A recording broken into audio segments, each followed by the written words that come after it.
आइए आज हम प्रभु यीशु मसीह के वचन पर मनन करेंगे और आज हम प्रभु यीशु मसीह के वचन से सीखेंगे कि जो हमारे प्रिय इस संसार से चले जाते हैं उनके विषय में हमें शोक करने की जरूरत नहीं है। कारण ये है कि इसलिए हमें उनके विषय में शोक करने की जरूरत नहीं है क्योंकि हमें प्रभु यीशु मसीह की ओर से और उसके द्वारा दिए गए पवित्र शास्त्र वचन की ओर से ये आशा दी गई है कि हम अपने प्रिय जनों से फिर मिलेंगे। हालेलुया। यीशु मसीह के साथ हम अपने प्रिय जनों से क्या करेंगे? मिलेंगे।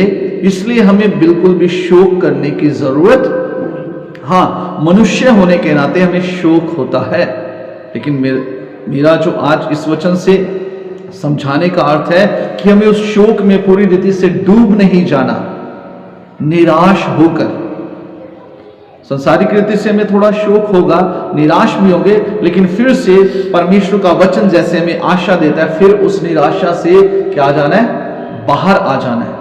हम एक वचन पढ़ के इस बात को पुख्ता करेंगे कि हमें वाकई ही निराश नहीं होना है, निराशा में डूब नहीं जाना है, उदासी में डूब नहीं जाना है, क्योंकि परमेश्वर का वचन हमें आशा देता है।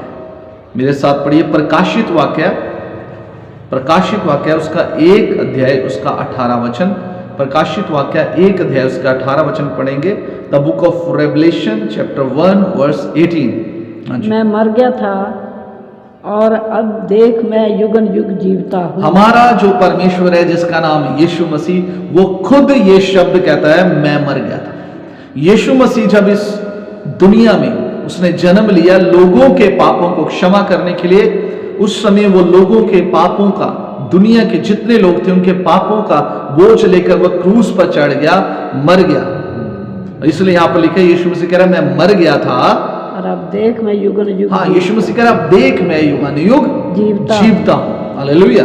तो ये वचन मुझे और आपको आशा देता है। यीशु मसीह कह रहा है यहां पर अपने वचन में, जैसे मैं मर गया था वैसे तुम भी मरे हुए नहीं रहोगे। यीशु मसीह से सिखाना चाह रहा है मैं मर गया था लेकिन मैं मरा हुआ नहीं रहा, मैं जीवित हो गया।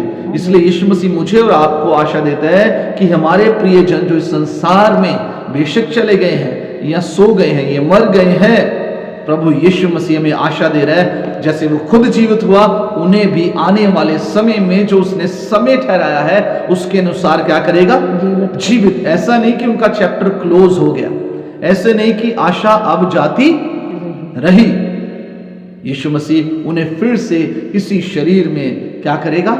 जीवित करेगा। और खासकर जो प्रभु यीशु मसीह में मर गए हैं, या बाइबल उन्हें सो जाना कहती है, उन्हें इसी शरीर में वो फिर से क्या करेगा? जीवित करेगा, स्वर्ग में उसके साथ वास करने के लिए। और उससे पहले पृथ्वी पर 1000 साल के राज्य में, जो आनंद में राज्य है, जिसमें कोई भी दुख नहीं है, जिसमें कोई बीमारी नहीं है, जिसमें कोई संकट नहीं है, जिसमें कोई कलेश नहीं है, हमें जीवित करके उस राज्य में बैठाएगा।